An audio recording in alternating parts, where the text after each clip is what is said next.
매일 성경 묵상 나눔입니다. 9월 29일 금요일입니다. 오늘 묵상하는 본문은 열왕기상 10장 14절에서 29절입니다. 본문을 읽습니다. 솔로몬의 세입금의 무게가 금 666달란트요. 그 외에 또 상인들과 무역하는 객상과 아라비아의 모든 왕들과 나라의 고관들에게도 가져온지라. 솔로몬 왕이 쳐서 느린 금으로 큰 방패 200개를 만들었으니 매 방패에 든 금이 600세겔이며 또 쳐서 늘린 금으로 작은 방패 300개를 만들었으니 매 방패에도 든 금이 3마네라. 왕이 이것들을 레바논 나무 궁에 두었더라. 왕이 또 상아로 큰 보좌를 만들고 정금으로 입혔으니 그 보좌에는 6층계가 있고 보좌 뒤에 둥근 머리가 있고 앉은 자리 양쪽에는 팔걸이가 있고 팔걸이 곁에는 사자가 하나씩 서 있으며 또 12사자가 있어 그 6층계 좌우편에 서 있으니 어느 나라에도 이같이 만든 것이 없었더라. 솔로몬 왕이 마시는 그릇은 다 금이요 레바논 나무 궁의 그릇들도 다 정금이라.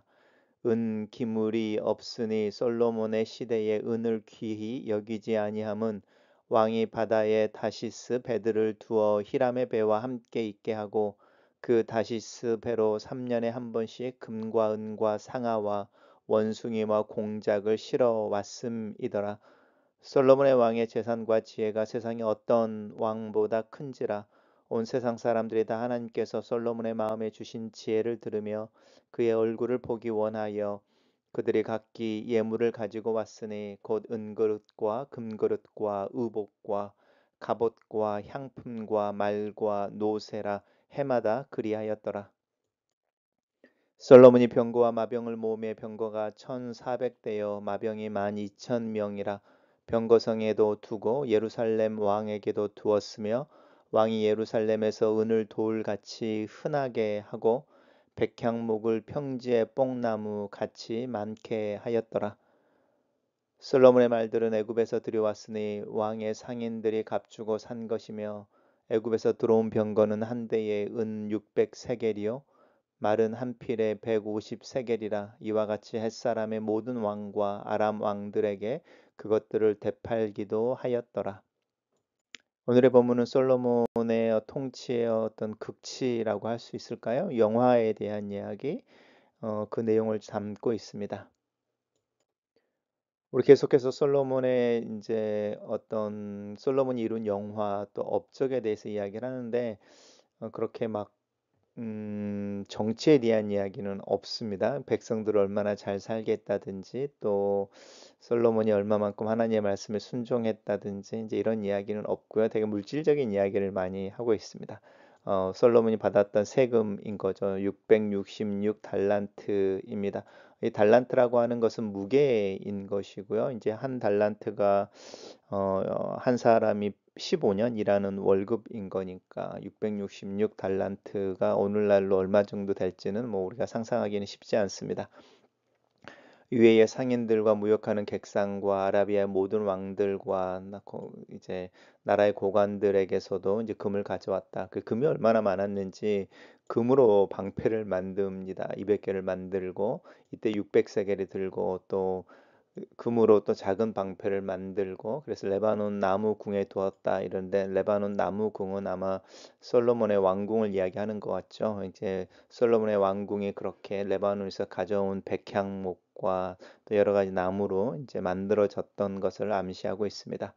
상아라고 하는 부분은 이제 코끼리의 뿔인 거니까 이제 굉장히 값진 것이겠죠. 그것으로 큰 보좌를 만들었는데 이제 솔로몬이 앉았던 왕좌를 이야기하는 거죠. 그 왕좌가 얼마나 화려했는지 이제 설명하고 있고 어느 나라에도 이렇게 화려하게 만든 왕좌가 없었다 이렇게 이야기합니다. 또 솔로몬이 마시는 그릇은 다 금그릇이다. 그리고 솔로몬의 궁전의 그릇들도 다 정금이었다. 그러면서 은 기물이 없으니 솔로몬 시대에는 은을 귀하게 여기지 않았다. 이제 고대 시대에는 사실 은이 더 귀했습니다. 은이 첫 번째고 이제 금이 두 번째인데 오히려 바뀌었다는 거죠. 금이 너무나 큰해서 이제 오히려 금이 더 귀한 것이 됐다. 이렇게 어떤 아이러니함에 대해서 이 솔로몬의 영광이나 영화가 가져오는 어떤 아이러니함에 대해서 이야기하고 있고, 다시스 배들을 두어서 해상무역을 했다라는데, 이제 다시스는 우리가 잘 아는 요나의 이야기에서 나오는 도시이기도 하죠. 3년에 한 번씩 그 굉장히 먼 거리에 있었던 것 같습니다. 해상무역을 하는데 3년에 한 번으로 왕복을 할 수 있었으니까. 근데 거기서 얼마나 풍성한 것들을 가지고 왔는지를 자랑하고 있고, 또 다시 솔로몬의 재산과 지혜 이야기를 합니다. 하나님께서 주신 솔로몬의 마음에 주신 지혜를 들으며 그의 얼굴을 보기 위하여 온 세상 사람들이라고, 사실 과장법이죠. 온 세상 사람들이 솔로몬에게 왔다. 그만큼 솔로몬의 명성이 뭐 하늘을 찔렀다. 이제 이런 의미입니다. 솔로몬의 병거와 마병을 모아 보니까 이제 병거가 1,400대여 마병이 12,000명이어서 병거성이라든지 또 예루살렘에 두었다라는 것은 이제 솔로몬 시대에 상비군이 있었다라는 뜻입니다. 상비군이 있었고, 그 상비군이 잘 훈련되고 또 잘 무장되어진 장비군이었습니다. 그리고 이제 다시 한번 나오는데, 이제 그 귀한 은을 금보다 더 귀한 은인데 돌같이 흔하게 여겼다. 그리고 백향목이라고 하는 것이 레바논에서 가져오는 굉장히 희귀한 목재이고 값비싼 목재인데, 그것도 이제 되게 흔한 것이 됐다. 이제 그만큼 솔로몬의 영화가 이제 컸다. 이제 이런 이야기를 합니다. 그리고 솔로몬의 말들은 애굽에서 가져와서 이제 되팔기도 했다라는 것은 이제 중개상업을 했다는 뜻입니다. 그래서 솔로몬이 중개상업을 통해서도 돈을 벌었다. 이제 이런 이야기들을 계속 나열하고 있습니다. 단락을 요약해 보겠습니다.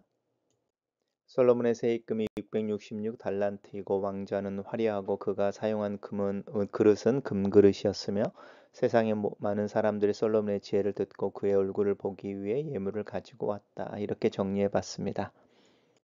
묵상 나눔입니다. 일찍이 솔로몬은 하나님께 백성을 공의롭게 다스릴 지혜를 구했고, 이 마음을 귀하게 여기신 하나님은 그에게 지혜뿐만 아니라 그가 구하지 않은 부귀와 영광까지 약속하셨습니다. 하나님은 약속대로 솔로몬의 삶에 지혜와 영광을 주셨습니다. 솔로몬의 재산과 지혜가 세상의 그 어느 왕보다 크다는 데서 하나님이 얼마나 신실하시고 또 풍성하고 정확하게 약속을 지키셨는지 알 수 있습니다. 하나님이 우리에게 주신 약속은 무엇입니까? 하나님은 솔로몬에게 하신 약속을 지키신 것처럼 우리에게 하신 그 약속도 분명히 지키실 것입니다. 솔로몬이 이룬 이스라엘의 부유함과 화려함에 대한 기록이 가득합니다. 전쟁이 없으니 방패는 무기가 아닌 장식이 되고 말과 군대는 방어용이 아니라 과시물이 됩니다. 그럼에도 이 화려하고 부유한 왕국의 평화가 이태로워 보이는 이유는 무엇일까요? 외적 풍성함보다 더 중요한 영적 풍성함이 결여되어 있기 때문입니다. 우리는 하나님이 주신 부와 영광을 무엇을 위해 사용하고 있습니까? 베풀어 주신 은혜로 우리를 치장할 것이 아니라 그 은혜를 허락하신 하나님께 영광을 돌려드리는 길로 나아갈 수 있어야 합니다. 그 길은 온 마음을 다해 하나님을 예배하고 모든 일에 하나님의 도우심을 구하며 하나님의 백성을 보살폈던 솔로몬 왕정의 초기의 모습 속에서 찾을 수 있습니다. 수많은 은금과 병마는 솔로몬의 업적이 얼마나 크고 위대한지를 보여주는 지표입니다. 동시에 그가 얼마나 하나님의 말씀에서 멀어지고 있고 물질적인 것에 관심을 두고 있는지를 보여주는 촉도가 됩니다. 율법에 따르면 왕은 병마를 두지 말아야 하고 말을 얻기 위해 사람을 애굽으로 보내지 말며 아내를 많이 두지 말고 은금을 많이 쌓지 말아야 했습니다. 하지만 솔로몬은 그 말씀을 모두 어겼습니다. 애굽에서 말을 사왔고 수많은 이방 여인을 후궁으로 들였으며 헤아릴 수 없는 많은 은과 금을 모았습니다. 말씀을 어기면서까지 얻은 영광은 쇠락의 원인이 되는 법입니다. 순종과 바꿀 수 없는 영광은 없음을 기억해야 합니다.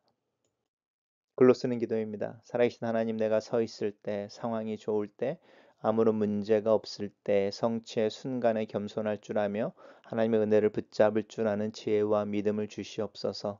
내게 주어진 삶을 최선으로 살아내기 위해 노력하지만 그 노력의 결과가 하나님의 일하심에 있는 것을 고백하며 하루를 살게 도와 주시옵소서. 하나님께 조금 더 가까이 나아가며 하나님의 임재 가운데 하나님과 동행하는 하루하루를 사는 믿음을 위해 예수님의 이름으로 기도합니다. 아멘.